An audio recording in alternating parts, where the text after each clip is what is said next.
Step 1, wake up early, gonna rise with the sun. Step 2, get some good, some food in you. Step 3, think real hard about what you wanna be. Step 4, everybody just do your thing. Wake up, today's gonna be a good day. Wake up, today's gonna be a good day. Wake up, today's gonna be a good day. Wake up, today's gonna be a good day. Wake up, today's gonna be a good day. Wake up, today's gonna be a good day. Wake up, today's gonna be a good day. Wake up, today's gonna be a good day. Yo. Set your affirmations, aspirations. I got shit to do, the aftermath of preparation. Good food, good mood, blood in circulation. One step at a time, yeah, that's how you make it. Set a goal you control and the steps you take them. I try to pick one thought, have some concentration. And if I make a mistake, it's called education. I try to do this every day, call it replication. Wake up, today's gonna be a good day. Wake up, today's gonna be a good day. Wake up, today's gonna be a good day. Wake up, today's gonna be a good day. Wake up, today's gonna be a good day. Wake up, today's gonna be a good day. Wake up, today's gonna be a good day. Wake up, today's gonna be a good day. So life ain't easy, yo, I think there's a reason though. Ups and downs, just like every different season, yo. Sometimes I'm high, other times I'm barely breathing, though. I always gotta fight and hide from the demons, yo. Negative thoughts are poison, they rot. Head full of flies, so here come the clouds. They'll never stop unless I can swap all the bad for the good in my head when I'm lost. Yeah, so I'ma fake it till I make it. Positive thoughts are overtaken, I got patience. One day at a time is how you operate a cadence. A flow, you grow, you show yourself a foundation. Stay away from all the shit that causes temptation. I know that I like to do it cause it's sensation. I live my life in my head like a narration. Don't expect greatness, do my best, man, I'll take it. Wake up, today's gonna be a good day. Wake up, today's gonna be a good day. Wake up, today's gonna be a good day. Wake up, today's gonna be a good day. Wake up, today's gonna be a good day. Wake up, today's gonna be a good day. Wake up, today's gonna be a good day. Wake up, today's gonna be a good day. Wake up early, gonna rise with the sun. Step 2, get some good, some food in you. Step 3, think real hard about what you wanna be. Step 4, everybody just do your thing.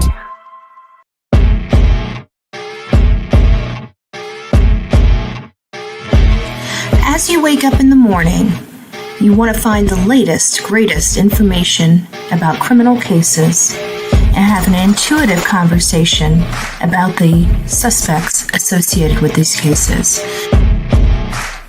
Head over to the Bullhorn Betty channel on YouTube.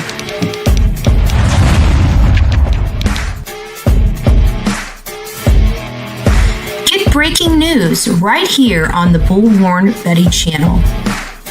Welcome to the Bullhorn Betty Coffee Club. Enjoy your stay and enjoy your day.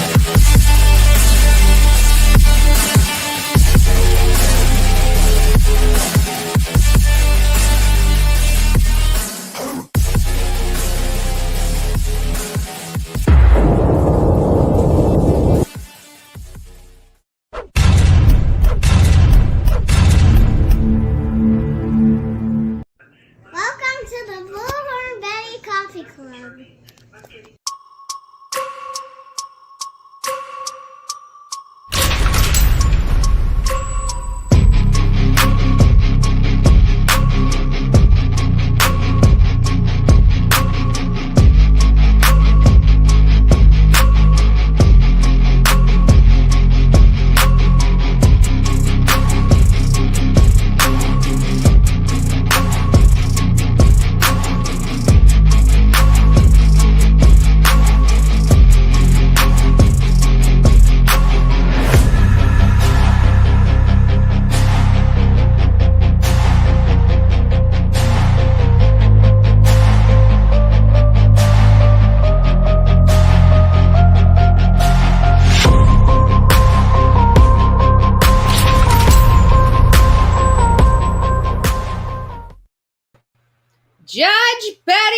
in the house, and we have already talked about this case. We've already watched the trials. We've already done a lot of stuff in the Megan Boswell case. This is another case out of Tennessee that we're going to be looking at and seeing if we can get a lay of the land.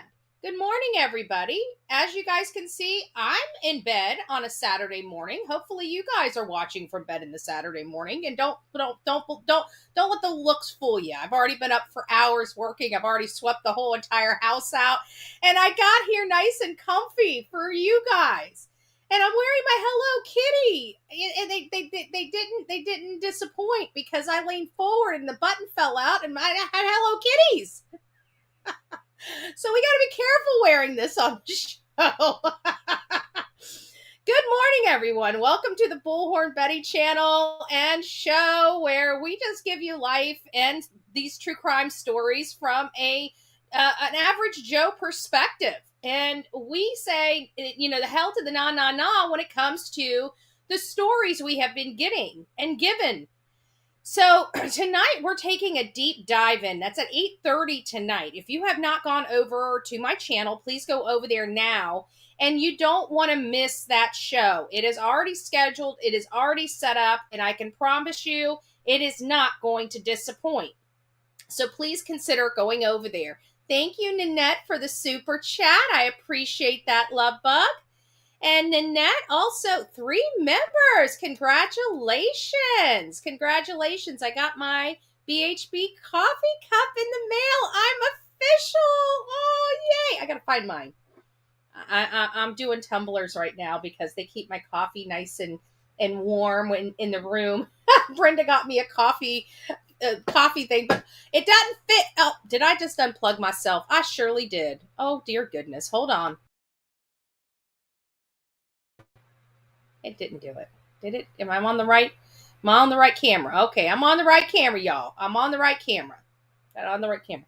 Don't mind my pillows. There's nobody here. It's just, I got me a chair. I got me one of these chairs that's like a recliner thing. It's got these little arms on it, pockets, and I can be like I'm in a Chase lounge. It's nice. It's nice. I got to be honest with you. I kind of like this, which is why it's on the show today while I'm on a Saturday morning, right? Anyways, guys, we've been going over a lot, and I mean a lot of interviews, interrogations of other people, because I think it kind of brings light to what could have been asked, what may have been asked, what the situation is with this particular case, the case where we've been heavily involved in, the Sebastian Rogers case. So how are we going to know what type of questions are going to be asked? Well, it's because these law enforcement agents are trained. They're trained in different types of techniques. So we can start identifying. We have to still go over the techniques law enforcement uses, and we will go over that probably after I get back from Tennessee. But we're going to be going over different interrogation techniques. I think that will help give a good understanding to each and every one of us of why they ask the questions they ask. What are they trying to determine? What kind of information are they getting? And how do they get these people to confess? So hopefully that'll enlighten us a little bit, that when we are looking at these interrogations, we can kind of identify the techniques that are being used. That would be amazing if we can do that, right? But we need to get ultra focused on those types of things. And I first think the best strategy would be looking at people we know have been convicted of crimes, right? They've had to lie to law enforcement. They've had to manipulate law enforcement. They've had to, think of things on their toes and try to blend it in with the already whacked out timeline. So my technique is I ask, you answer. Yeah, well, you know what? It doesn't work with common criminals, okay? It doesn't work with common criminals and criminals that are sophisticated. And I feel like there's something going on here. And I know a lot of people have been bringing up, like, how did these people get the kind of money that they have? Yada, yada, yada. I don't know the answer to that. I'm not going to speculate on that. if any information is unearthed, we will talk about it at that time. Right now, I don't know. Where did the money come from when you're in the Navy? How do you get out of the Navy and have enough money after only spending a short amount of time in the Navy, 15, 20 years, which, relatively at their age, and I don't even know if they had that, because she went into the Navy right after Sebastian was born, and she's been out of the Navy for 8 years at least. So they didn't even have, a full 20 years in from, if my calculations serve me well. So how in the hell did they have enough money to buy almost over $500,000 home? It's a good question. I think it's a legitimate question. Especially knowing that both of these were on Navy salaries. So again, I understand where the question is deriving from. I understand that, to us, it doesn't make sense, but we don't know all about their life. We don't know who has, expired that had a wealth that may have, through family and stuff like that, through probate and, divided the assets of maybe a grandparent or a great uncle or something to that effect. We don't know. We don't know. There may be a plausible explanation. That's why I don't get into those conversations that are so speculative without, any way of verifying or validating the information. And while it may be important at some point, until we have some more clarity or something to corroborate, it's nothing more than just speculative. And we can't live in speculative. I mean, I don't mind to speculate on facts, but to speculate on speculation, that's a whole nother, another game entirely, right? So, hey, Smiley Stories World. It's nice to see you, Love Bug. Good morning. So, I really think that when we start speculating on speculation, that's when we start really doing ourselves a disservice. I don't mind speculating and theorizing on factual information, but when I'm speculating on top of speculation, which is probably on top of other speculation, it really does grow legs and start talking on its own. Okay. So, we try to stay away from that. I know it's been a hot topic here lately. I've seen it because I'm always online, looking for new information, looking for something that we missed. If you guys missed last night, holy smokes, we missed something, a very major key factor that everybody has overlooked in the Sebastian Wayne Drake Rogers case, and that is the processing. We've been so, everybody's saying, oh, the trash goes to this place, the trash goes to that place. Everybody knows where the trash goes. Well, they don't, because it has been known, and I didn't realize this because of all of the speculation on top of speculation that was going out, that we took as fact that their neighborhood trash went to a certain landfill, and it was the construction site that went over there, leading us to speculate that whatever they were looking for came out of the dumpster, and that's not true. As a matter of fact, there's this huge process and undertaking that goes along with their trash. Who knew, right? I didn't know it was this, it just seems like they're a conveyor belt that moves crap from one side of the state to the other. Just my opinion, okay? We have our landfills that are self-sufficient here. You take it, you dump it, they take care of it. They take the stuff that we even have recycling to help, create the methane gas that we need to run certain turbines and other things, right? That's how we do it here. We have plenty of land here. We have a couple different, places that you can take your trash. And we have somebody from Ohio reached out to me and said, well, we have to pay for our own trash and select our own trash company. And, I've always found that to be poor management. I'm sorry, I just do. Our county has a contract that collects the whole entire county. It's usually some type of waste management. It could very well be waste management, which is a private corporation that has the garbage trucks that come around and pick up.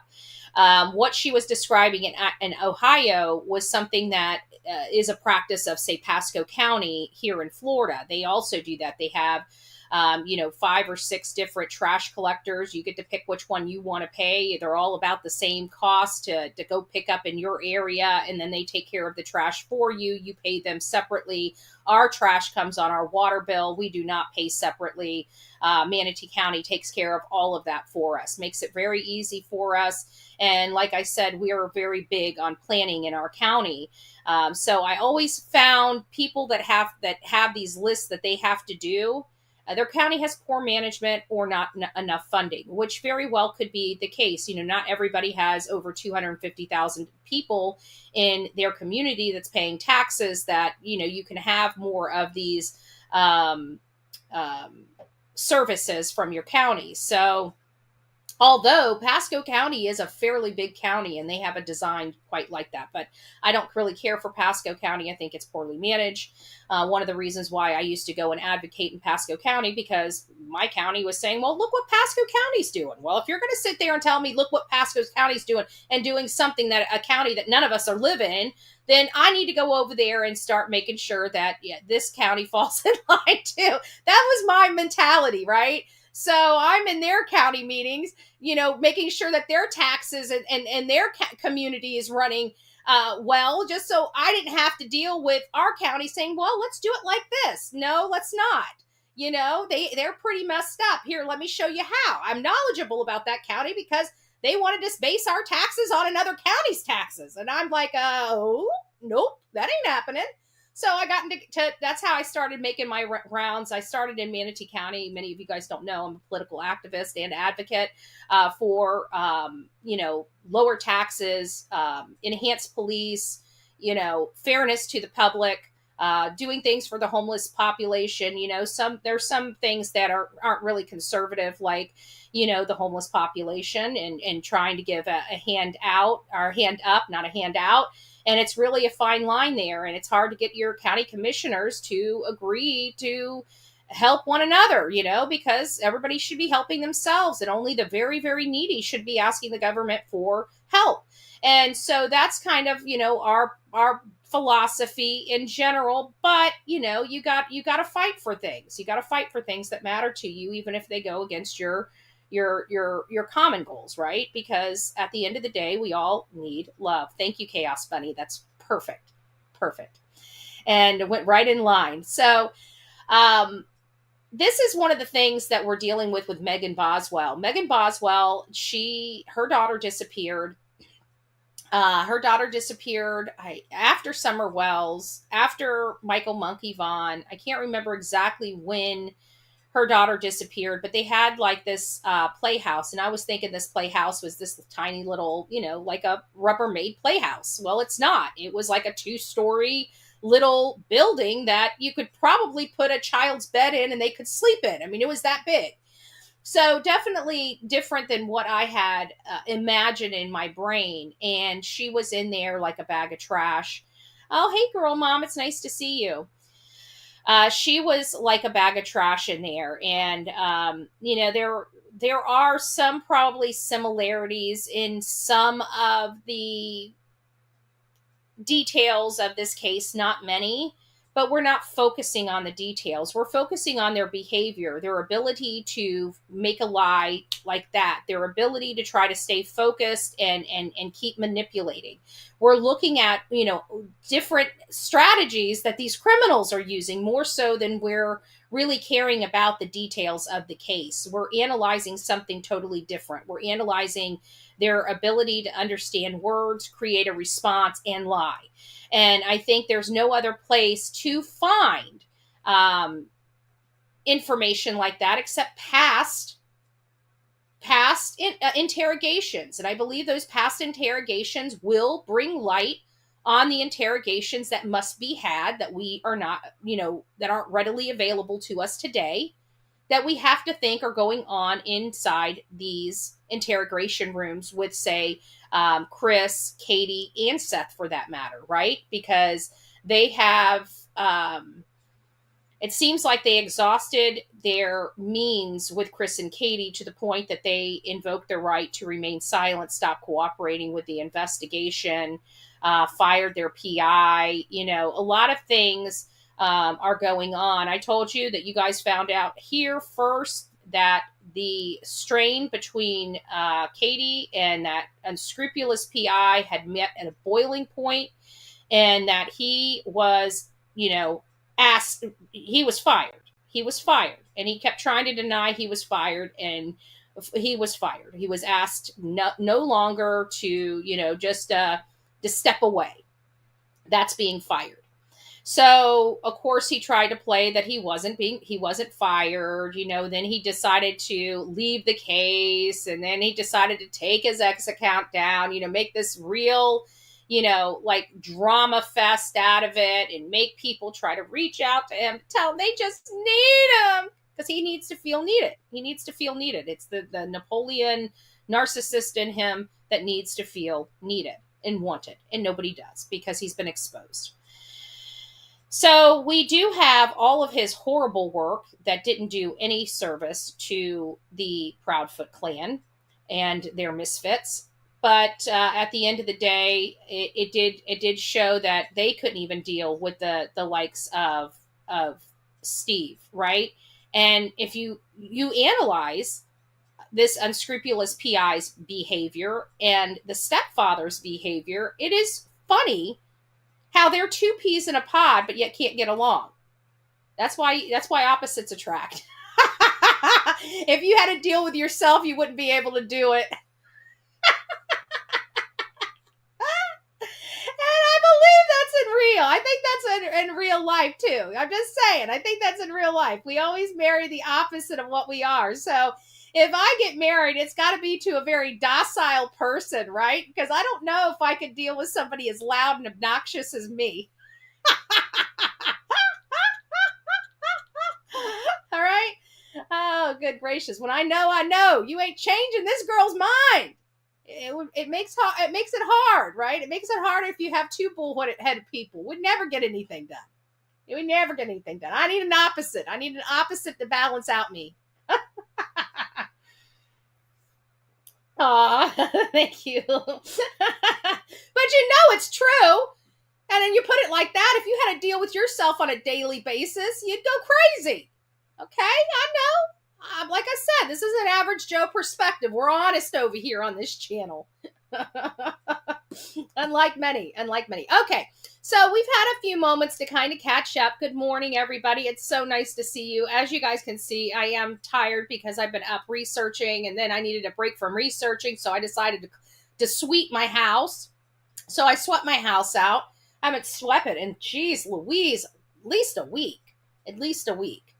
And usually I'm like a daily sweeper because the dog goes in and out. But with all the court stuff and everything else, just like the show, the house cleaning had to be put on the back burner as well. So I couldn't stand it anymore. I was getting to the point where, because it's been wet, it's been raining outside, and we've been tracking some stuff in. It got to the point where I couldn't walk around here because I can't stand stuff sticking on my feet when I'm in my house. Okay, I don't care if it's outside. If I choose to walk barefoot outside, and I get, sand or grass stuck to my feet, I don't mind that.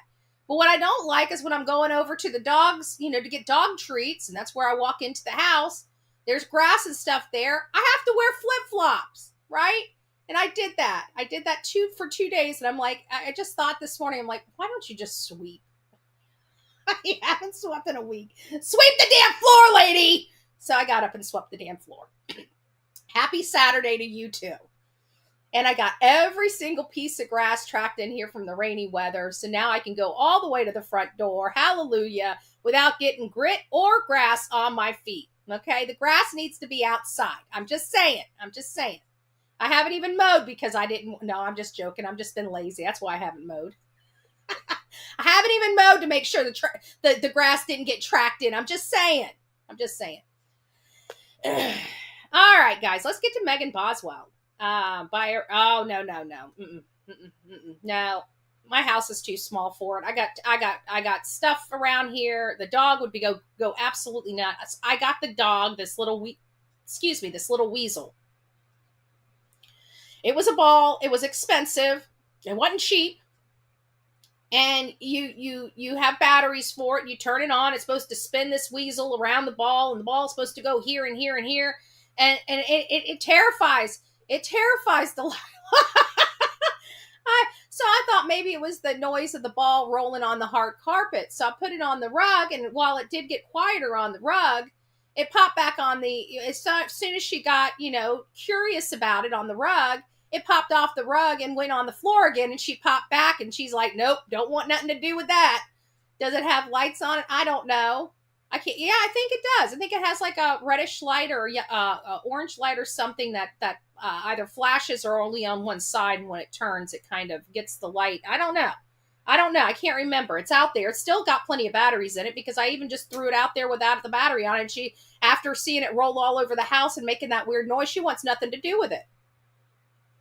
She wants not. So if anybody wants a toy, a little weasel for their dog, please let me know. She's not going to use it. It's brand new. She's terrified of it. She's a little scaredy cat, but she's going to take a bite out of crime. And not only that, but I got one sniffing dog, okay? I'm telling you, that dog, when she is outside, you can ask my neighbor. I'm like, where is Delilah? And he's like, she's probably sniffing something. I said, you're probably right. You're probably right. So thank goodness we don't have coca plants around here, okay? I think my dog would be addicted to them. I don't know. It's like everywhere she goes, she doesn't even lift her head up anymore. The minute she's outside, she's sniffing the freaking driveway. Like, what the hell's on the driveway? I don't get it. I don't get it. All right, enough. Let's listen to this monstrosity. We know Megan Boswell is without a doubt convicted. She has been found guilty of her peers. Things were going on. I think this is the interrogation where she blames her mother for possibly doing this to her daughter. But there were several of these interrogations out there. This is the one. I pulled it from Law and Crime. It's only 32 minutes. I just like how Law and Crime grabs the right clips. They have the talk over, the voiceover on here that's really explanatory and everything else. Oh, one other thing. I decided, I'm not going to tell you what I did, but I decided to have something review the statements made on the latest interview that we have on record. And the information that I received is eye-opening. Very, very eye-opening.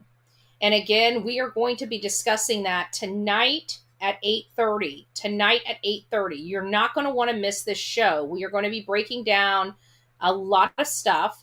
I'm going to have time to provide a freshly new, updated video today. And it's going to be later today, of course. I'll probably be working on it while I'll be multitasking today. So anyways, we've got about 40 minutes, which means we have about another hour or more of this. Oh, Panda Bear's mom, thank you. What does she say? I'll give you great news. Surgery went great. Got all the basal cell sarcoma out. 2 weeks to get staples out. Thank you all for the prayers. God bless you. God bless you. I'm so sorry that there seems, I'm sorry, but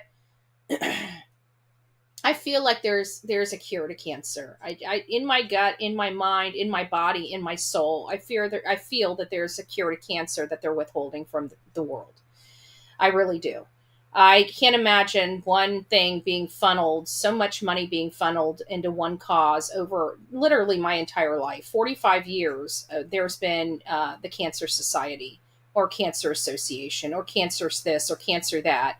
And we have funneled, I want to say billions, probably at this point over 40 years, maybe trillions of dollars into it. Don't tell me that if they can miraculously come up with a COVID vaccine in XYZ months, that we do not have a cure to cancer. I'm sorry. My mind won't allow me to believe that. And it is very upsetting that if you look at like the Cancer Society, the nonprofit, if you look at how much their CFO is making or CEO, you'd be shocked. Is it really about the cure and helping people, or is it about making a person have a fat pocketbook? Because every time they pay people ridiculous salaries, that's taking away from so-called research, benefits to people that are suffering, just to manage, right? Just to manage. So I don't know how I feel. I'm sorry that people are struggling with cancer, and it breaks my heart, like with Mr. and Mrs. E's son, Middle E. And it is very heartbreaking for me to think people are suffering. Even children, like at St. Jude's, are losing their life in their fight because they won't let this life-saving medicine to the market or even allow us to know that it exists. And I believe 100% it does. I do. I the minute that you tell me that they can start growing organs and babies and limbs in a freaking lab, you know damn well they've got cures for just about everything that's going to kill us. I'm sorry. When you can find out that they can patch your heart with spinach, and patch your lung with spinach, I'm sorry. I'm sorry. I truly believe that there is cures for just about everything out there that could kill us somewhere in this world. It's somewhere in this world. Hey, Mr. and Mrs. E, God bless you guys. God bless you guys. All right, guys, let's get to the topic of conversation. This is Megan Boswell right here. She is a real POS, and she hurt her child. She hurt her child. She took the last bit of air in life out of her own child. The time's a little bit different now. So before we ask you any questions, you must understand your constitutional rights. You have the right to remain silent. You do not answer any questions. If you do answer any questions, your answer will be used as evidence against you in court. You have the right to consult a lawyer before you ask questioning. If you're not a court lawyer, will be provided to you without cost. If you decide to answer questions now, and the lawyer being present, you will still have the right to stop answering questions anytime until you talk to a lawyer. You guys needed to break you guys off. I've read the on constitutional rights. Understand what my rights are. I'm willing to make a statement and answer questions without the lawyer being present. Good with that? You want to call this, right? I mean, you called us this morning. So they're having her sign the papers. I wonder how many times the Proudfoots have been spoken to. How many times were they read their Miranda rights before answering their questions? Did they make sure that these documents and these Miranda rights were provided to them? Are we going to have to worry about having some issues later down the road should something happen and law enforcement, meet the rest of the, meet up with the rest of the average Joes out there in the world that can smell a crap storm a mile away? In this case, it's a crap storm. Not this one we're watching. You know which one I'm referring to. But don't think that they don't inform people of their rights. They do. They have a checklist now. They have their Miranda rights in their pocket. Yeah, every now and again, they do forget to read them in high tense and high stress situations, like when they're chasing somebody down, and they may inadvertently forget to read them the Miranda rights, and some of those utterances that are provided aren't able to go to court, which is a disservice. But under the circumstances, they're human beings that their bodies are under stress. Yes, they go through rigorous training to condition their bodies to think on their feet while they're under stress. But even then, they're human beings, and they forget, certain steps. They are not. This is a formal interrogation. They're not going to forget these steps in formal interrogations. Very little do they forget these steps in formal interrogations. Let me rephrase that. All right. Tell you what, just sign your name right there. How about that? Right next to your name. Or initial it, however you want to do it. I'm going to sign next to Miss Darby's. I have Matt. Now, I want to let you know, when they give you your Miranda rights, you do not have to sign a document for it to be valid. Okay? But law enforcement does have to prove that they provided your Miranda rights. Now, while they're having her sign a sheet of paper documenting that she understands that she was provided those Miranda rights, is just another layer of protection for law enforcement. Hey, Ginger Girl, nice to see you. Nice to see you. Me and you, Pussy Willow Cat, the real me too. Caroline, good morning. But it's always good to have that piece of paper signed. But as long as you're on body camera and as long as you're on video in these interrogation rooms, providing them their Miranda rights and asking them if they're willing to talk to you, that is all that's required. Delilah, what in the world are you doing? Hi, are you just having like a party under the sheets or something? I see your head popping up all over. You look like, where's Waldo? I wish you guys could see her. She's a cutie pie. She's a cutie pie. All right, let me get back here so I can play with my poopy that clearly wants to. You're a witness, okay.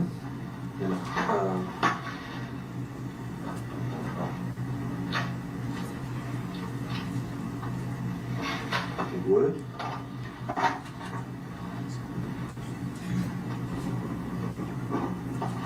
gonna add the time right under that, so 1:58 p.m.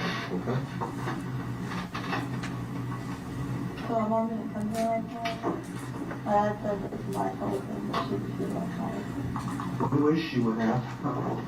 You and me both. Oh, so what's been going on since last night when I talked to you? What I know, at 3 o'clock in the morning? Yeah. Okay. Where'd you go? To that place. We transported her, right? Sumner County. Okay, I mean, Okay, I talked to Dad this morning, and he was going on that, like, sometimes my mom says words I don't understand what they mean. 'Cause, like, they're in another language. Yeah, Dad knew what I was talking about, apparently. But he was going on that she was like, whenever, he told her the night before he called you all, and he was going to, and she was going on, oh, she's going to jail, like, she can't be around here anymore, she'll have to leave and not come back and stuff like that. your mom told your dad that? Yeah. Why? So one thing I observed is she is making eye contact. She has her hands in her lap. And this is one of the first lies that we know of because, again, she's already been to court. She's already been prosecuted.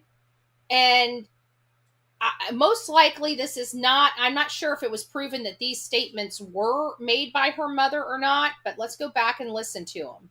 I'm going to say, okay, I talked to Dad this morning and he was going on that, like, I don't, sometimes my mom says words, I don't understand what they mean.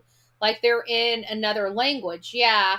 Dad knew what I was talking about, apparently, but he was going on that she was like, whenever, he told her the night, I can't read. He called you all that he was going to, and she was going on, oh, she's going to jail. Like she can't be around here anymore. She'll have to leave and not come back and stuff. So that's apparently what her mom's saying about her.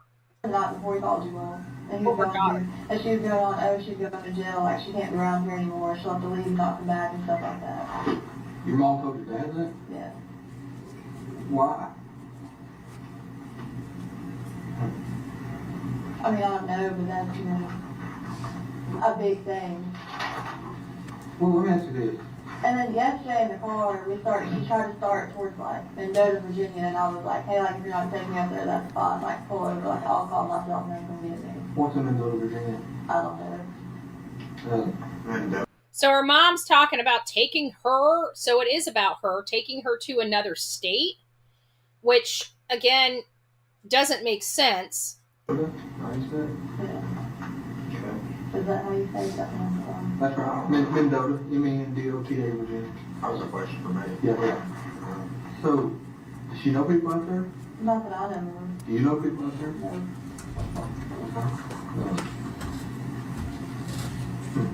She's working in this interrogation. She's working over hard to have, it appears she's trying to make eye contact, which is quite surprising. She is, to me, she is making great eye contact with law enforcement. She's not moving her hands. She's keeping her hands in her lap, which I believe she's probably keeping them the way she is and pressing her thighs against them to keep them from moving. But she's working overtime not to exhibit any type of deceitful appearance, at least on the face. Oh, I see what's happening now. Megan B. Yes, Stephanie, we're watching the interrogation of Megan. So then what is that? Just that when she dropped Elijah off, that she was like freaking out and like crying, like she was never gonna see him again and stuff like that. But, and this was The 18th. okay. They met at Eagles. Eagles in Colorado. Dad thought that she was gonna like take off with him. This is what he told me. He thought that she was gonna take off with him.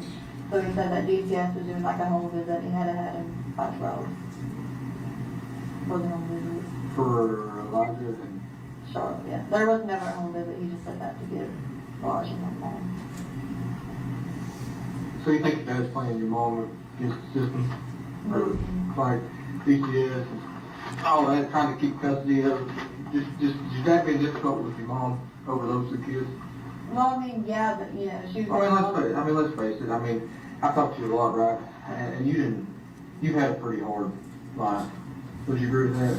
Growing up, I mean, would you consider your relationship with your family, specifically your father, Tommy, and your mom, growing up, was it good? No. Not good. No. I don't think it's been good, from what I know about it. And I hate that for you.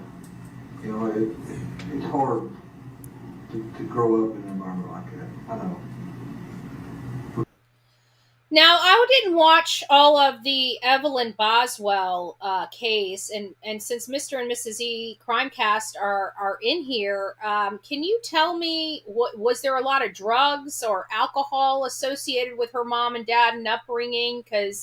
Or was it abusive? What was found out in the trial aspect of this? Because obviously she's had a rough life. It doesn't explain or excuse what she did. No, it reminds me of the lies Candace Well told when she was questioned. It does. And we're not going to tons of drug. Okay, got it. Substances. Okay. No, that was brought up in my opinion.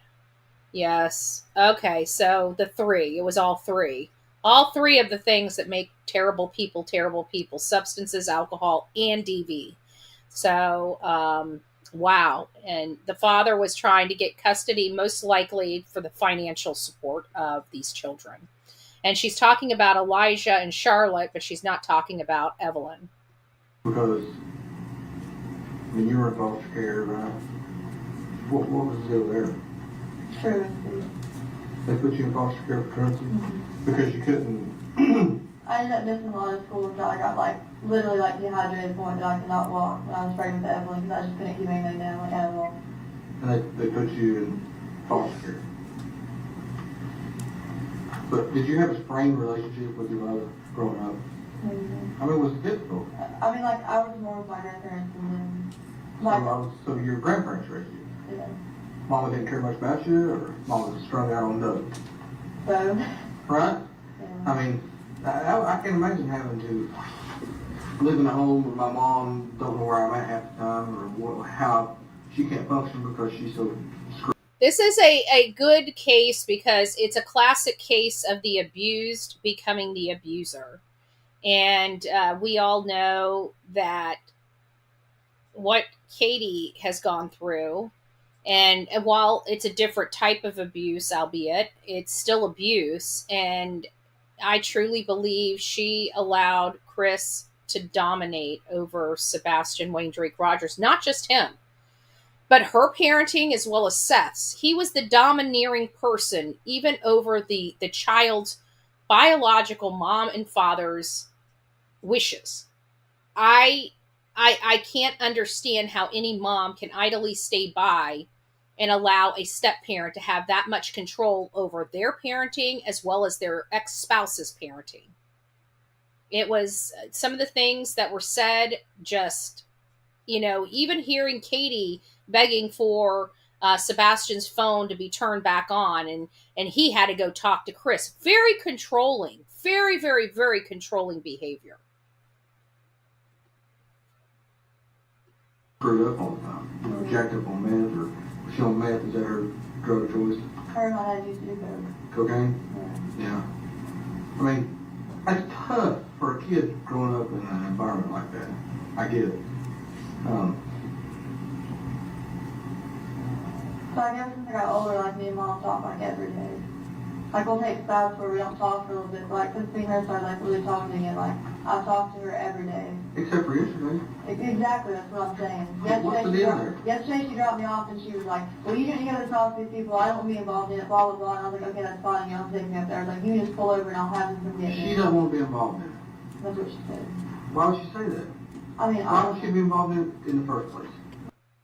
So it sounds like she's having confrontations, and to me it sounds like the family knew that something had happened to Evelyn, just by what she's saying here. Domineering with the desire to harm. Exactly, Caroline. Some of us didn't have wonderful childhoods and didn't redrum our children. I think I'm pronouncing that wrong, but yeah, exactly. Is it redrum or redrum? I'm pronouncing it wrong. I know I am. You're probably laughing at me. Oh, good gracious, I'm okay.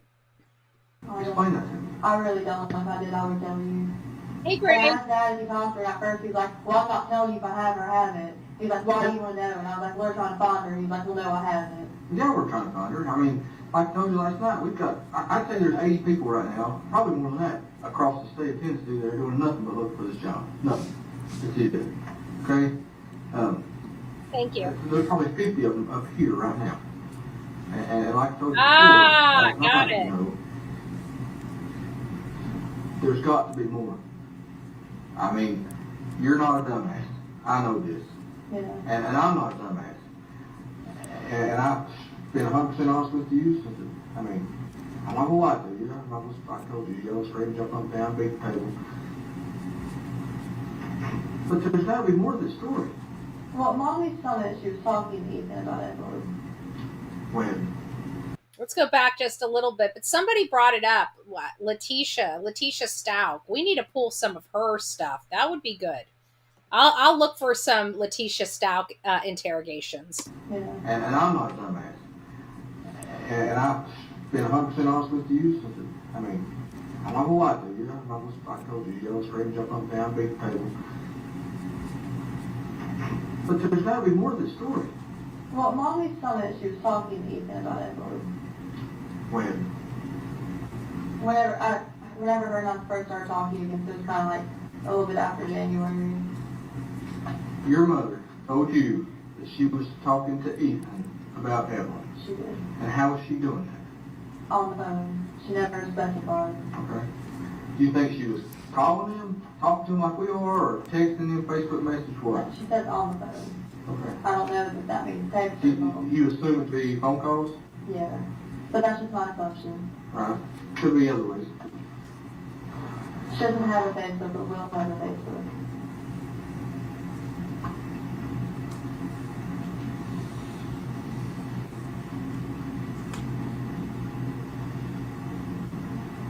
Well, what changed?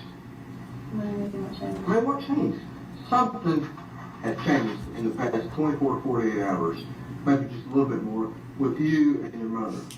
Something has changed. She just kept getting mad at me yesterday. She was like, Well, don't be involved. And she was like, don't involve me in it. I And don't you be told me involved in that it. and told me that. I know. You told me that 100 times Well, last that's all she told me. There's got to be more. That's all she There's told got me. to be more. Your mom that you just told me 10 minutes ago that you Well, had this great apparently, relationship she told with. Dad that she was going to jail. I'm talking about what she told you. And you had this great relationship. Just come out. Me and Mom, we got back together since I grew up. We got a good relationship and this and that. And you talking every day. and then you go to not talk to her at all. Something I had tried to happened. talk to her. Something happened. I had tried. Something happened. Something happened between the two of you all. She got mad and I made her drop me back up here. When she dropped me down in the animal shelter. But there's more. The conversation that happened. There's more. Well, she just Had kept to trying be. to go to Virginia, and I was like, why are we going up there? And she was like, we just need to go. And I was like, no, like, I can't do that. Like, I need to be up there. And she's like, we're going to Virginia. And I was like, no, we can't do that. And then just kind of went like back and forth. And she was like, well, we have to go up there. And she was like, I have to drop Will off somewhere.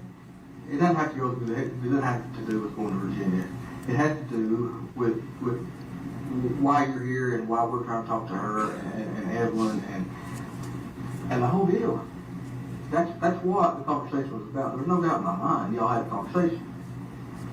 She had asked me what I told you all, or what you have told me that she said. And I kept saying nothing. She was like, okay, keep it that way. And she was like, So wait, slow down. Your mom told you to not talk to us, and if we ask you anything, not to tell her else anything? yeah, and I said Okay, why? anything. Why? I don't know, but she didn't You want don't you know to why. know Why? about her. She didn't want you to know anything where she was or anything like that. Why not? If I knew, I would tell you. Well, you got an idea. Well, I really didn't think of it until Dad told me today. You got an idea. Maybe Ethan gave Evelyn Listen to to her. me. She's almost, it almost appears, you can't see it, but it almost appears she's smirking. Let me see if I can put this down and we can get a little bit closer of her face. There we go, because she's making eye contact, but I don't think she's realizing her facial expressions. She almost, to me, feels like she's smirking at some of these questions when she's speaking to him. And, you know, obviously she's there for a reason. Something happened. Her mom doesn't want to get involved, probably because she's on substances and doesn't want to take her time away from substances. My take is she appears to be, how do you protect a ball? Pretend it's a turtle and you're the shell. She seems in that position. She's protecting, not open. Yeah, but it's because of a specific thing. There's a reason why her mom doesn't want anything to do with her right now. And it's because of this disappearance of her child. And it seems like she's trying to allude that her mom doesn't want to be involved. Her mom doesn't want to be brought up. Her mom's trying to flee the area to Virginia, and she's trying to make her go with her. It just seems a little, she laughed a lot during the interview, Duper's Delight, even during media interviews. Interesting. BHB, she's flirting with the cop. I don't know. It seems a little too intense for flirtation. I haven't gotten the vibe of her flirting with him just yet. At her trial, I don't think she had any reaction, if I'm recalling right. Anyone know? Like, she seems unconcerned. We see this pattern of behavior in a lot of parents that have done terrible things to their child, where they're unusually calm. They're deflecting, they're disassociating, they're wanting to find somebody else to blame, like a neighbor or her kids, or, you know, they're always trying to find somebody, and they always go to somebody that's either on their mind, and in this case, it's probably her mom, because her mom's dropping her off up here, but won't go in with her. Why? That's just weird. That's just weird to me. Listen, you know, maybe Ethan gave Evelyn to her. What makes you think that? Well, I mean, she's kind of just taking off. Hold on. Listen, you know, maybe Ethan gave Evelyn to her. What makes you think that? Well, I mean, she's kind of just taking off. When do you think Ethan gave Evelyn to Angela? Maybe before he left her back. So she's trying to, I guess, say Ethan gave Evelyn to her mother at this point. I mean, again, this is not very clear just on the beginning to the end of this, so uncertain. But that seems like what she's trying to imply here. She's keeping her hands in her lap. She's looking at them. I don't think she realizes her facial expressions because she's spending too much time looking at them. But I don't know if I would believe her if she's talking to me like this. She's got a missing child. She's overly calm. She's overly calm here. She's not what I would expect a parent to be in light of this situation. I would think she's young. She should be a freaking wreck. This right here, having to be in an interrogation room, should have her shook. And she's not.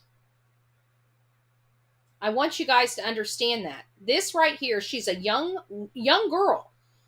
The 20-somethings in my chat that come here, or the younger folks in my chat, you've never done anything wrong, and you're sitting in an interrogation room with 2 officers being that close to you, breathing down your neck. I would be mortified. Absolutely mortified. I would be trembling. I would be sick. I would be crying. I would be an emotional wreck if this was me. And this young girl can sit there with a straight face, not quite straight, she looks like she's smirking, make eye contact, and keep her hands in her lap very, very still.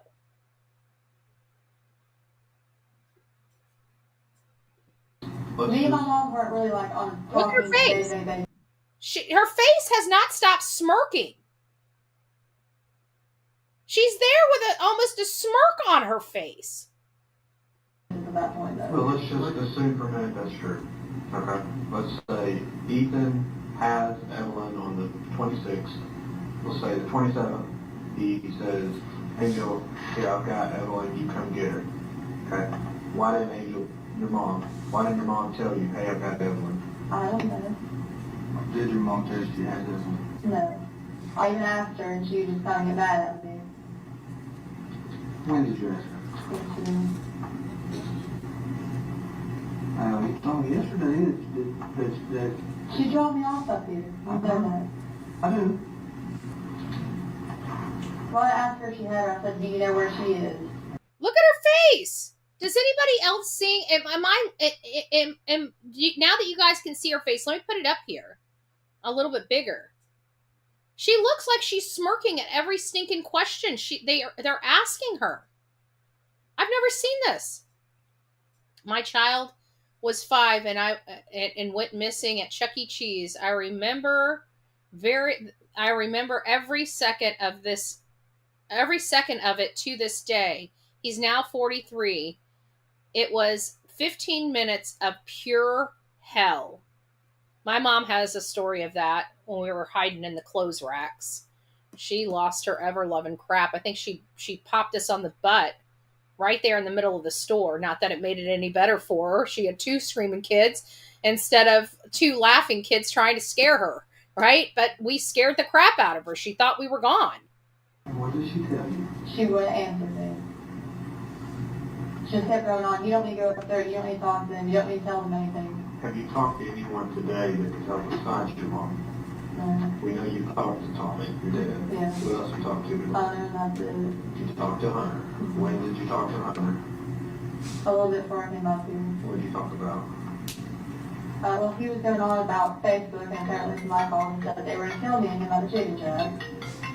Dad's confident. She's sitting on her hands now. Let's see what she was doing with her hands before. She's moving her hands. Did you talk to Hunter? When did you talk to Hunter? A little bit before I came up here. What did you talk about? Well, he was going on about... Like, you're right. She has this devilish smirk on her face with every single question. How can you be talking about a missing child with this smirk on your face during the entire questioning? That is first and foremost. I have a story of my son in Sears, 6 Minutes of Hell, for me 40 years ago. Wow. Facebook, and apparently somebody called and said that they were going to kill me and him at the chicken shack. Dad's calm. Dad's been blowing me up. Your dad cares about the baby. Listen, Pat.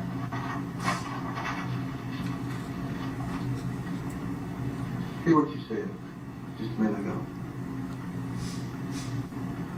Maybe Ethan gave Evelyn to Angel. That's what you just said. Maybe. No. It's not how you, that's what you said, but it's how you said it. Okay? I don't know for Listen to sure. me. Listen. I'm going to be honest with you, okay? Let me talk. Okay. I've been doing this a long time. I've talked to a lot of people. They're sitting right there in the same position you are. I know when you're not being 100% honest. Just like I knew yesterday when I told you that you didn't run out of gas and walk down the road. Mom dropped you off. I knew that. I know you told me one thing, but I knew something else. Okay, well, I'm going to be honest with you, okay? I don't know for sure, but that's just my gut feeling at this point. What if we reworded that statement a little bit? Okay. What if we reworded it to say, maybe Maggie gave Evelyn to Angel? I did not. Me and Mom were talking at that point. Well, at any point. No. The only time that she's ever kept Evelyn is one time she kept her overnight for me, because me and I were into it, and she was at her parents'. I didn't really have anywhere to stay, so I slept in my car that night. Okay.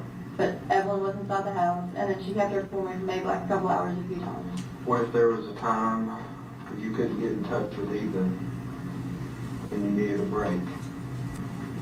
No. Maybe you went to your mom, said, here's Evelyn, No. and you trusted your mom, No. and she never brought Evelyn back. It's not possible. Not possible. Let's go back to Hunter. What did you and Hunter talk about? Facebook? Yeah, he said that What about Facebook? people were talking about him, and that somebody called the chicken shack and threatened to kill me and him. Okay. How'd that make you feel? Well, I mean, he was just like, I'm upset and this and that, and then I was like, okay, can I come get my stuff at some point? And he was like, yeah, we'll talk about it later. Okay. So he's upset. She's talking about it matter-of-factly. This is a lot of the behaviors we are seeing in Chris and Katie. The matter of fact, not taking anything seriously. There's no urgency. There doesn't seem to be any alarm for the situation at hand, like Deepest Delight, Carmen Moon says. Yes. So we have all of these behavioral traits that we can identify. We can even identify the smirking and the laughing while talking about serious matters when it comes to Chris and Katie as well. Did you ask him where Evelyn was? No. Did you call anybody today to try to find Evelyn? I tried to call my mom on every number that I have for her, and she's not answered. Okay. I have 3 numbers for her. Of all the people in the world, of all the things you could be doing to find Evelyn, you keep calling your mom. Why? Because I think she knows something. I don't know for sure. I'm not going to lie to you. Because don't be like, you're not being 100% honest with me. I am. It's the first time I've heard that. So now she's going into plan B. It's somebody else. Who would it be? It'd be the one person that comes to top of mind at the time she's talking, which is her mother. She's having all of these disputes with her mother. Her mother doesn't want to be involved. Her mother doesn't want to come into the sheriff's office. Her mother just wants to drop her off. She wants to take her out of town. She's worried about her going to jail. All these things. And of course, now she believes her mom did something with her daughter. I've talked to you now for coming up on 5 hours. First time I heard that, Maggie. Okay. So I'm going to be in trouble for not saying that before. Look, we are concerned about Evelyn. We want Evelyn. What did I tell you last night? We will go to the end of the freaking earth and back. Like he told you, they've got 2 damn planes that are put in the air. But I have no idea where she's at. I've called her maybe like 100 times. Maybe you don't, okay. Maybe you don't know where she's at right now. I might have an idea though. Okay, That's tell the us. area. Tell us the idea. She used to stay on Jenkins Hollow Road in Elizabeth. All right, you told me that last night. Okay. What makes you think she's there right now? So they're talking about her missing child, much like we've been talking about Chris and Katie's missing child, you know. Chris being the stepfather, Katie being the biological mother, Seth being a very involved father in Sebastian's life. And the only person that seems to have these raw emotions about the disappearance of Sebastian is Seth. When we look at any of the Katie and Chris interviews, they're much like what we're seeing here in Megan Boswell. You know, they didn't do nothing. They're calm, cool, collected, no urgency, no tears, no emotion that you would see from a mother that hasn't seen her child in a year. We've seen parents that haven't seen their child in a year. You bring their name up, they have a face full of tears. We don't have that from these folks. And every time we look at interrogations of people of people that were witnesses that turned into suspects that were ultimately convicted of the crime, we see the same darn behavior as we've been exhibiting for the last 14 blessed months. And I find that problematic. Wholly problematic. These are the only places I know that she would go to. The 3 we talked about last night. Yeah. Okay. And then her and Will used to camp a lot. I don't know where she got like exactly her like trespassing and assault charge in like Scott County, but I know it was close to that river. Pretty close to be, excuse me, Scott County, Virginia? pretty cold to be camping. Will Okay. has a camper. Okay. Mendoza, Virginia? Scott County? Yeah. Tell me where they're at? I don't know exactly where they're at. You got a good idea. You know, yesterday when I had you taking me to places, Huh? those are like the only ideas that I have. Answer my question. Okay, well, Whose profile picture is that? mine. Alright. I'm gonna read something to you. Okay. How's Evelyn? Good, mean as fuck. Aw, she hates me. I don't have a child to inform you about, sadly. Not yet.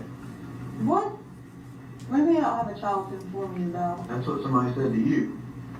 Can I see that? You can. How's Evelyn? Good, mean as fuck. January 26th.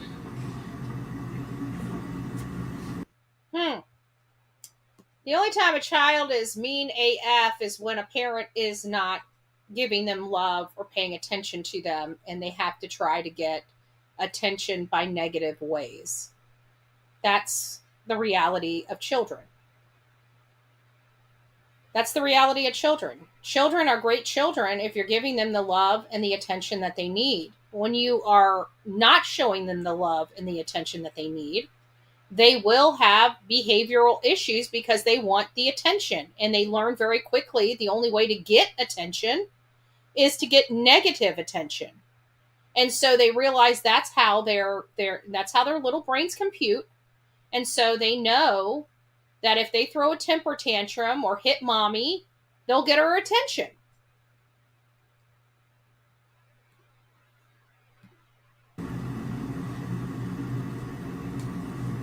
Okay, what's your point here? Tell me about it. I didn't want to tell anybody that I didn't know where she was at. Oh, now she didn't want to tell anybody she didn't know where she was at.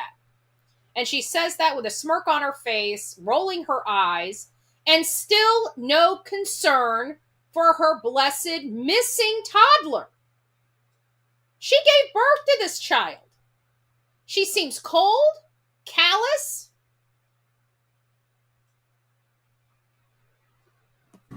So instead of saying, I don't know where she is, you just say she's mean as fuck. She's mean. Okay? God, That's new information. That's new information. Last night she was the sweetest baby to ever grace this earth. Now she's mean.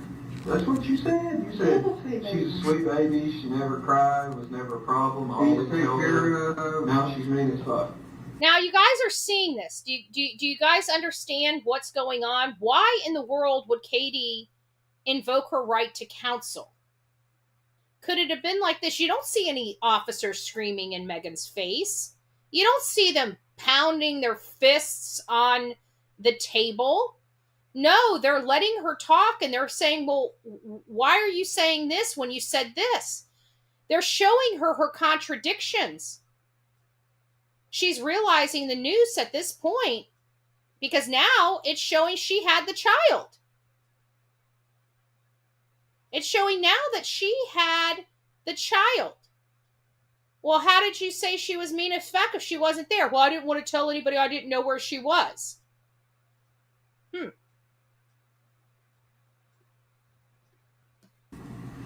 you need a break. Tell us about it. I just knew everybody knew that I didn't have her. Okay. So I make an excuse as to why I didn't have her. Why not? Because I felt like it made me look like a bad mom, and I really didn't want, like... Oh, so now it's because she looked like... But I thought the child was with the child's father and then at the grandmother's. So why would she be so concerned that people didn't know she didn't have her child? Yes, she was found guilty. That's why we're watching this. Because we like to see the lies. We like to see the manipulation. We like to see their behaviors when they're being interrogated by law enforcement. Because let's face it, the mom and stepfather of Sebastian Rogers have been on a lot of interviews. They won't answer tough questions, although they have said over and over and over again that they're ready for the tough questions. And then when a tough question comes up, it's privacy, security, HIPAA. And how dare you even think that? Never answering the question. But the one thing we can all reasonably deduct is their cold, callous behavior resembles a lot of Megan Boswell's behavior.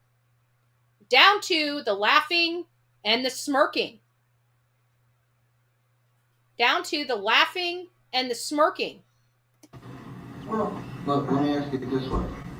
I don't think you've been in there to see how many people we've got. We're not exaggerating. The number of people in there pales in comparison to the number of people on the ground. We have an entire unit in Nashville, Tennessee working on this. We've got an entire unit in Washington, D.C. that's working on this, okay? Those people are stationed in offices. They're controlling people out on the ground. These people got people out on the ground. A bunch of people, okay? You say you think it would make you look like a bad mom, okay, or a bad person or whatever. Why didn't you just tell somebody a month ago, 3 weeks ago? Hey, The only person I've talked to about it is Mom. Okay. And she's told me that she talked to Ethan. Okay. Why didn't you go to someone? Did you see the extent? We go to, I mean, have you passed the billboard that has the Amber Alert on it? Mm-hmm. They're all up and down the interstate. I bet I passed 3 coming in this morning. Passed probably 3 of them going home last night. Do you know how the Amber Alerts work? Sends out a text message to everyone. Okay? Yeah. People are willing to help. Right? Our first thought is not, hey, let's judge the mom and talk about how bad of a mom she is. Our first thought is, let's find this baby. So that I have to imagine is the way law enforcement believes. And I have to imagine that that statement or something close to that statement was said to the mom and stepfather. Help us. Like I said, I don't know for sure that my mom had a drink. I would just tell you to get over with. To get it over with. But I have to take Oh, because it's the right thing to do. to find her. But to get it over with or because it's the right thing to do? But I don't know for sure. Now listen. You know more than you're telling us. Please don't hold back. Honestly, we've got... this is... How many times did law enforcement beg Chris or Katie to quit holding back? How many times did they tell them, we know you know more? Because something triggered Katie into invoking her right to remain silent and hiring a criminal defense attorney to represent her in her son's missing person case. The question is, why? Why? Caroline says, Evelyn was alive when placed upside down in garbage can. She struggled in her death, unable to loosen herself, smothering in her own... Oh, good gracious. That is absolutely horrific. Betty, you might be very interested in the testimony of investigators gave during trial. It gives much perspective on what the investigation entailed. This is not easy task solving these crimes. I never said it's an easy task solving these crimes. I don't expect anything this important to be easy. If you know anything, one of the things I stand on is it's the right thing to do. Do the right thing because it's the right thing to do, right? Not because it's easy. Nothing in this world that's worth a grain of salt is easy. Nothing. It's not easy for anybody in these cases.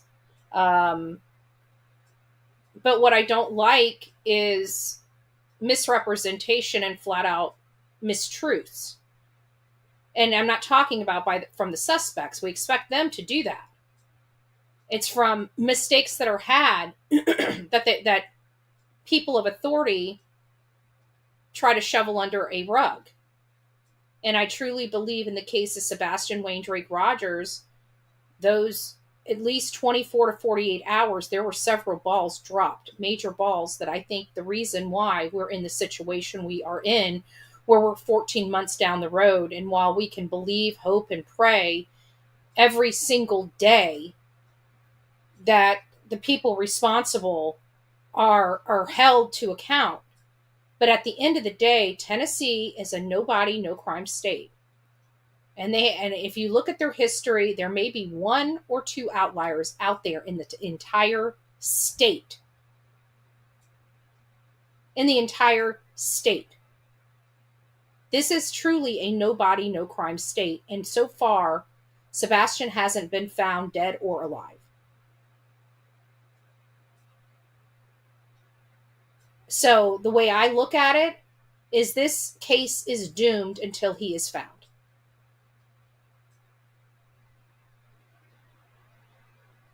Or until somebody confesses. And that's what pisses me off.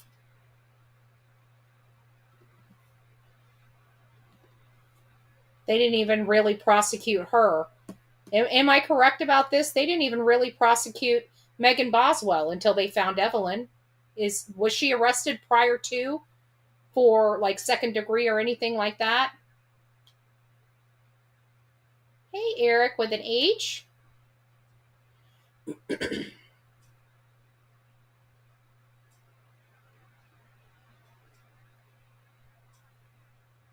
I'm trying to wait because I know it's like a 20-second from the time I talk to the time you guys can speak.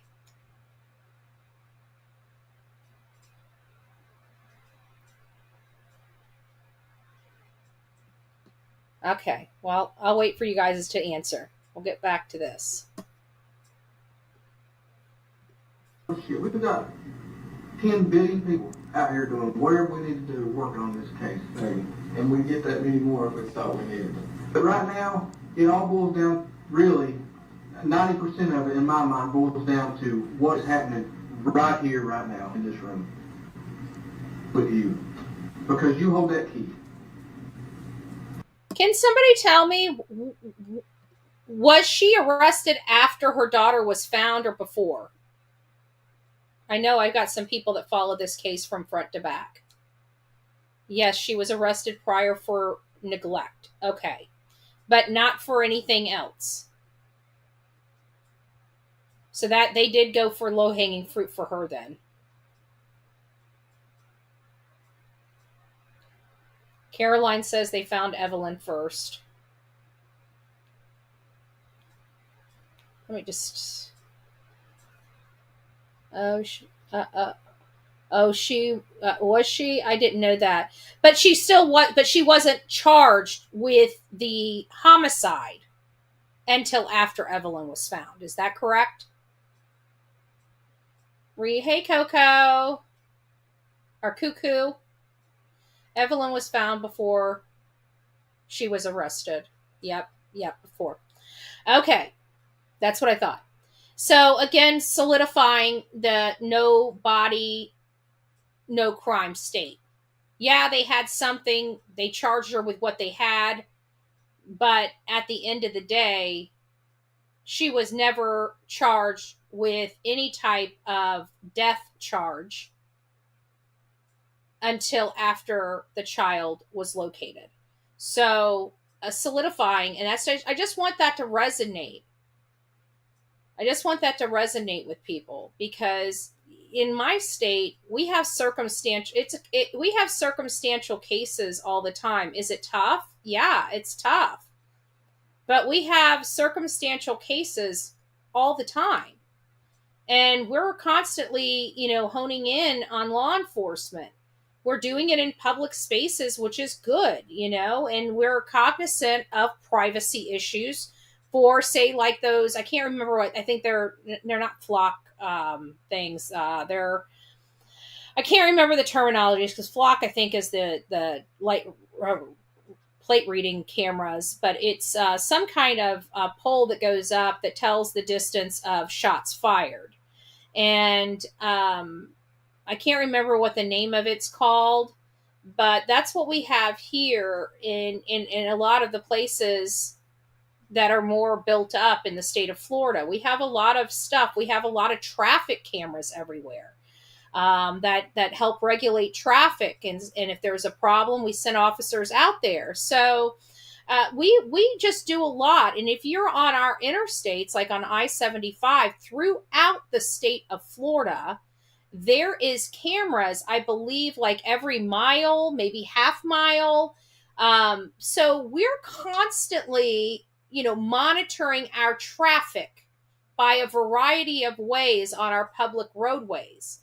And so if that was more prevalent across the state of Tennessee, I would think that right there would be very significant to help law enforcement. But again, it comes down to funding. They may have some areas that already have that, but maybe they just need to do more. I mean, look how long it took for the city of Nashville, downtown Nashville, where all the honky-tonk bars are, to start taking safety. And no matter how many bodies were pulled out of that Cumberland River because of the unsafe conditions, it took one very national and worldwide story to change that.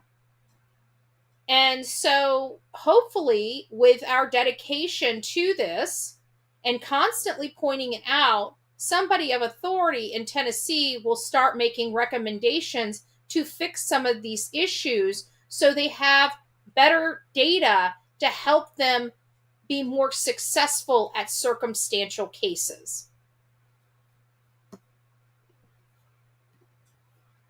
Okay, I want to ask it one more time, maybe in a little different way.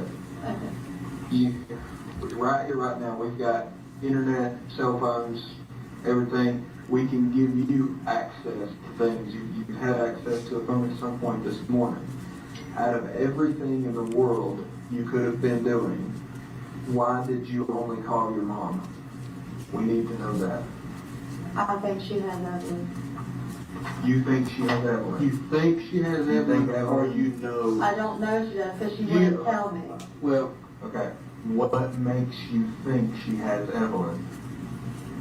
Just because the way she's been acting and stuff like that. So you think she's okay? You think Evelyn's okay? I hope she is. That's not okay. I don't think Mom would do anything to hurt her. I think she's okay, yes, but I just don't know where she's at.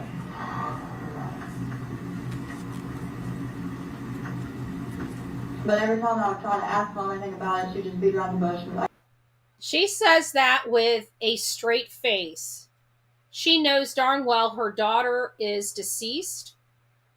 She knows what she did with her daughter. I want you guys to pay attention, knowing that, how callous and cold this young girl is.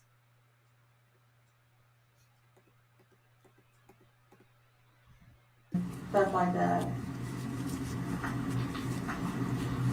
Listen to this. So you think she's okay? You think Evelyn's okay?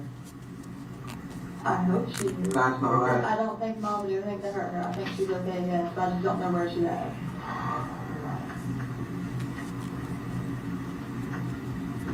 But But every time I would try to ask Mom anything about it, she'd just beat around the bush and be like, well, you don't need to talk to him.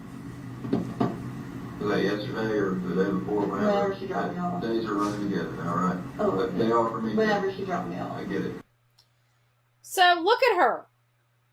Cool as a cucumber, acts like nothing happened. Her child's just missing. Her mom may have her. All the while, knowing she's out in the playhouse in the back of her house, deceased. Thrown away like garbage. Thrown away like garbage. Pay attention to the behavior. Pay attention to the lack of emotion. Pay attention to the lack of urgency. The overall appearance. The overall confidence.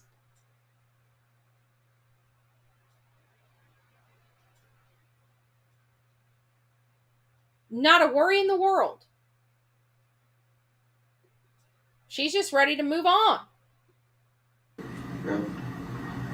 Okay. Instead of your mom, I'm writing down Angel. It's easier for me. Thinks Angel knows something. That transforms into thinks Angel has Evelyn. You're not out here calling Ethan saying, where's my baby? Because last night that was the story. I think Ethan has it. Okay. You say Ethan had Evelyn on December 26th. Okay. It's time for us to lay it all out there. We know that's not true. Okay. Ethan didn't have her on Christmas. We know that's not true. Okay. Are you tracking me? Okay, if I tell you what happened, am I going to be in trouble for not telling you the first time? For Jesus. What did I tell you last night? We want to know where Evelyn is. We are concerned about Evelyn's health. Okay? Will be. But put that last night's 3.5 hours in the past. Okay? Okay. Talk right here, right now. Tell us where Evelyn is. Okay, Mom came and got her from my trailer. When? She's got a smirk on her face again, which is driving me absolutely bonkers. But I want you guys to understand, they're calling her in missing, but she hadn't seen her. There's a little bit different dynamic here with the timing of everything. She hasn't been clear on how long it's been since she's seen her child. It is believed, I think at this point, what was it, a month maybe, that she hadn't seen it, but she seen her daughter, but she was just trying to say that it was just in a few days or something like that. I can't recall exactly the details, nor am I going to, but I believe that the dynamics of the reporting of the child missing wasn't as quickly as in the Sebastian Wayne Drake Rogers case, is the point I'm trying to make. And so there might be a little bit of dynamics, but we have to think that law enforcement within the first 72 hours would have had to have a conversation like this, whether it be at their house or in an interrogation room, in my opinion. I mean, I know we've got people that have military and law enforcement in their family in the chat. So if you know the protocol, not, most, even though that they may not be from Sumner County, most departments adopt a fairly standard protocol. They may enhance it even stronger than the protocol that they have that's normal and customary, but they all have a normal and customary protocol of handling missing persons. And we have to think that at some point they had to sit the parents down and say something isn't right here, at what juncture was that? And were they doing what these interrogators here are doing to Megan at this point? That's why I stopped it. I was working and Mom came over to my trailer to babysit. When? I don't know exactly. It was today, yesterday, no, it was like ago? a week or so after I started work, because I had nobody else to watch. When did you start work? The 2nd. Of December? Yeah. The 2nd of December? Yeah. Okay, 12/2. Angel got Evelyn? No, it was a week after that. It Okay. was my second week of work, I'm sorry. Around 12/7? Yeah. Okay. What happens next? Well, she stayed at my trailer for a little bit. And Who she stayed at your trailer? Mom.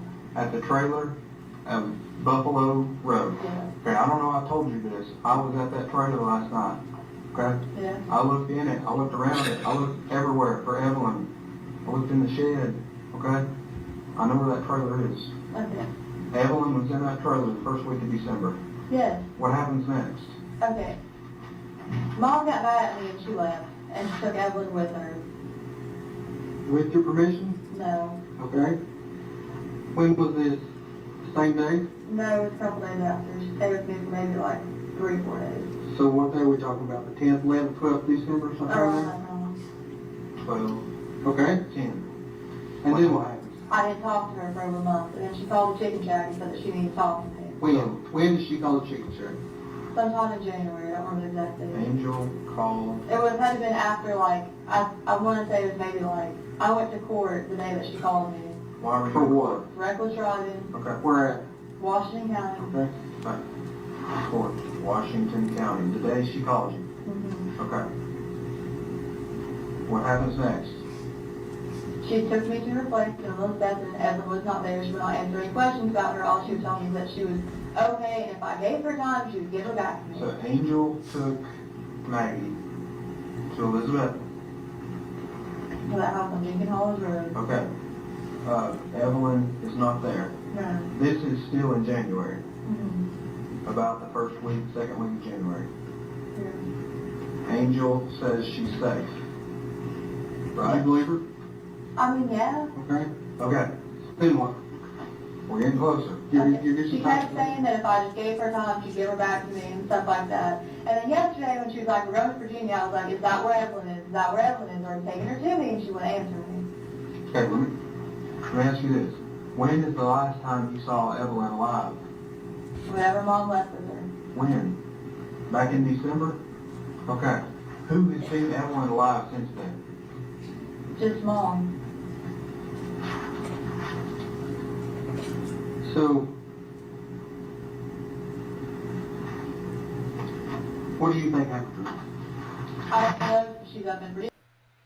She's just straight faced. She hasn't seen her child since allegedly December, the beginning of December.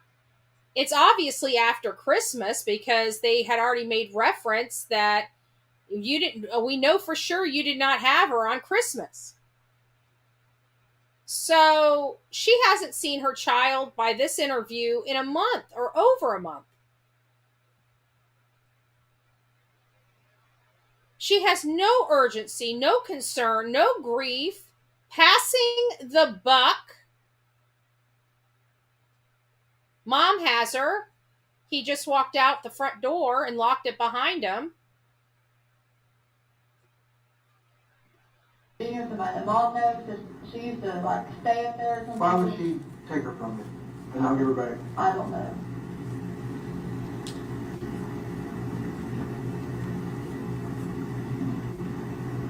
Why in the hell did you not tell us this to begin with? I thought maybe she might do something, you know, like trying to get to her. Thought your mom might do something? I can understand that. Hold on, let's put something. Sorry. Listen to me. We want to find this baby. I thought she might be gone there somewhere. I just never find her again, so I told her I wasn't talking to you all about her or anything like that. Okay. Maggie, how can we find Evelyn? I don't know where she's at. I tried to call her yesterday. You know, I tried to call her all day yesterday. We went to exit 7, tried to find her, couldn't find her. She was with her mother. Her mother dropped her off there. How does she not know where her daughter is? I don't know. What's the one thing you want most in this world right now? Have Evelyn back. Where do we go? Where do I leave from here right now? Where do I send 40 people? Where do I send 100 people? Where do I send a plane? I don't know if she's in Bristol, Virginia or not. All I know is yesterday. Who is she going to be with other than... Boy, she tried those tears up quick. Went from, listen, just 10 seconds before. I leave from here right now, where do I send 40 people? Where do I send 100 people? Where do I send a plane? I don't know if she's in Bristol, Virginia or not. All I know is yesterday. Who is she gonna be with, other than, if she's not in that car, Exactly. what else is she gonna be in? We'll have to try. Okay? Will's the boyfriend. The cloud. Yeah. Anybody else in the world, and look, I'm not the dope police, I don't give a damn. Who on her dope who does she hang out with in the dope circle? Because we know she's a doper. Let's just be honest, we know it. Her brother, Who's that? Travis, Joe, Okay. Travis, where's he live? somewhere in Bristol. I don't talk to him. How old is he? A little bit older than she is. Okay. Is that where she get her dope from? I mean, I don't know. Will's friend does stuff like that, dude. Okay. Who can we call and send a message and get word to Angel and say, we don't care about your dope, we care about Evelyn? The only numbers that are to reach are the ones that I've given you all. Okay. Or that you all already have. Do you have them memorized? Tell me one more time. 375, 375 1128. 1128. It's 423. Yeah. Okay. 366, 366 2004. 2004. 423. Yeah. Okay. 647, 647 0939. 0939. 423. And which one, you told me yesterday one of those was Will's number. That's the 647 number. Okay, and then you knew something specific about another one. Which one was it? The 375 is a text now number, and the middle number is Will's dad's number. Will's dad? Why did that tell you your mom's? Because she would call that off of it. Have you seen, heard, FaceTime, tweeted, Instagrammed anything since 12/10 to see Evelyn alive? No. Has your mom sent you any pictures? Nothing, text message? All right. One more thing we need to help us. Will you help us? I need your Google account login information. And I need your Facebook account login information. Are you willing to give that to me? Do I have to? You're not forced to, but okay, you're not under any obligation. I wouldn't talk to her attorney. I want to know if they asked the same thing from the parents for Sebastian Waindrake Rogers. Let's listen to the question. And let's listen to when she invokes her right to remain silent. I need your Google account login information. And I need your Facebook account login information. Are you willing to give that to me? Do I have to? You're not forced to, but okay, you're not under any obligation. I wouldn't talk to her attorney first. Okay, that's fine. You want to talk to an attorney about the Google part, right? Yeah. Okay. Well, can we leave that off in the distance and continue talking about Evelyn? Yeah. You're good with that? Yeah. Because we're trying to make sure she's safe. Okay? Okay. And with this Google, Instagram, iCloud, whatever, we don't care about dope. Okay? No, I don't know zero. Well, that's what's in your head. We don't care about dope. We care about Evelyn. So since you have just told us this, things have changed. Gears are switching. People are We're trying to find her. on the move. We're trying to find mom right now. I'm sorry. I'm not saying, I'm not trying to be angry with you, but we've lost 3 days. Well, I'm just thinking about from last night. We've lost 12 hours, okay? From the first time I talked to you, we've lost 3 days. Almost 3 days.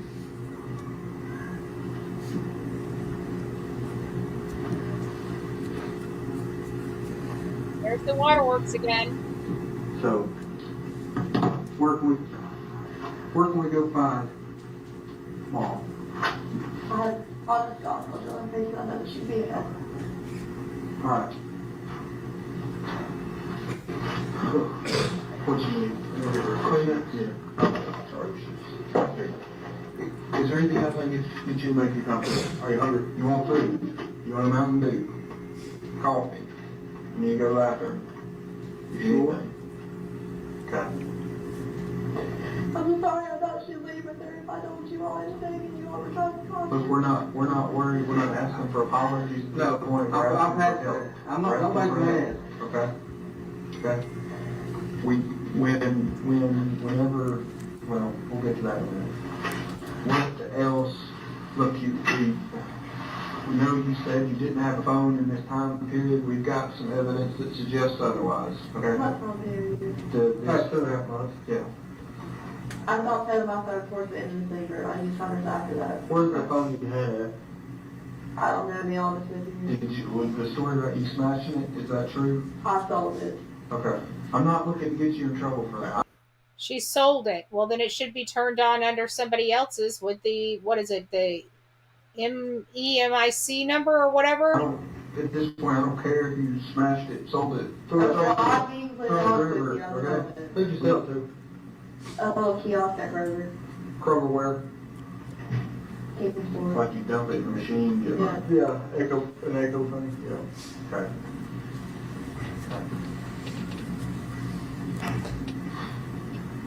What can we do now? Try to park it on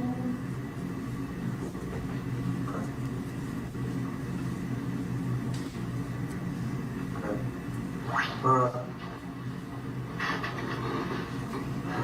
What we're gonna do? That's what we've been trying to do.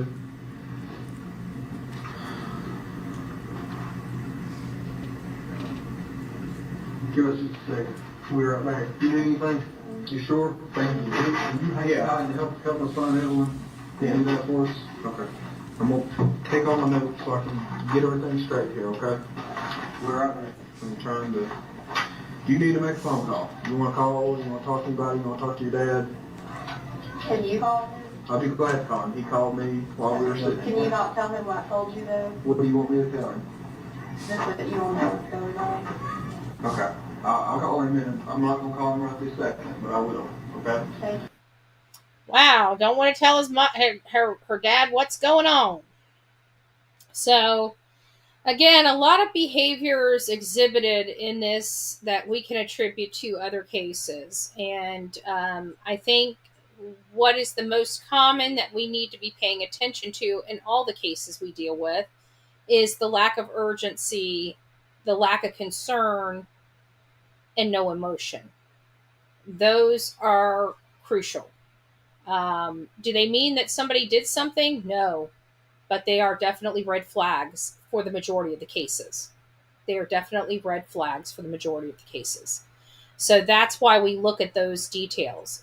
Is it a one size fit all? No. But in the majority, yes. She was arrested prior to her daughter being found to lying to police. I thought it was somebody said it was a neglect charge or something like that. But the question was she charged with any type of death of another prior to the body being found? And that answer is no.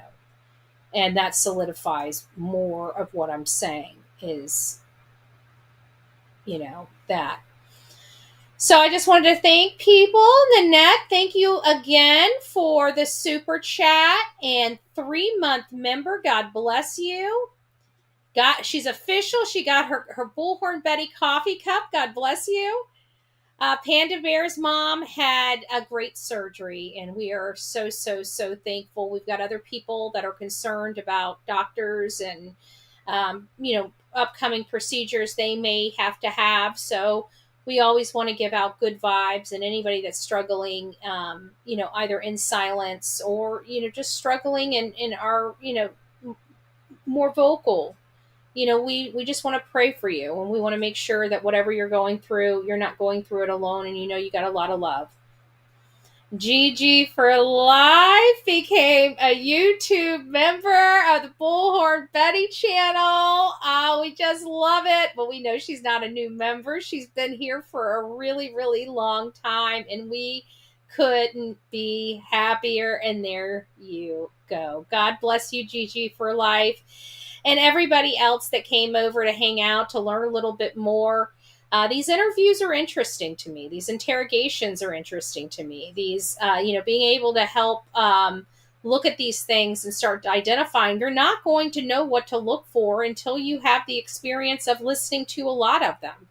And so I always have to fine tune my skills. And so why I've got to fine tune my skills, I think we need to all fine tune our skills and hone in on the important stuff, the suspicious behavior, the red flags, the inconsistencies, the body language, smirking, their overall appearance. We need to be looking at those things because those things matter, especially in cases like this.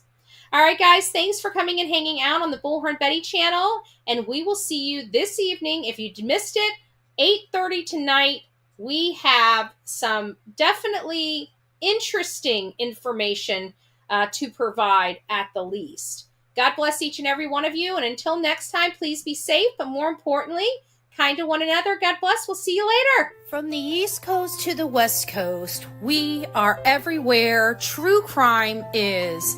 We are asking for the public's help. We are searching in the woods. We are doing what it takes here on the Bullhorn Betty channels to find answers to the most alarming cases we have been watching on the news. I can tell you personally that I have traveled this entire country seeking these answers and bringing that content right here to you here on the Bullhorn Betty channels and Bullhorn Betty Crime Stories. We are happy with the work that we've done. We brought many answers to the public, and we have defied mainstream media in our pursuit of the truth in these cases. We will continue to work, we will continue to fight for these victims, and we will continue to tell their stories here on my channels. Welcome to the Bullhorn Betty brand of channels and the Coffee Club. Thank you for your love, thank you for your support, and more importantly, thank you for allowing me to bring these victims' stories to each and every one of you, advocating for each of these victims. God bless you, God bless America, and more importantly, God bless our victims.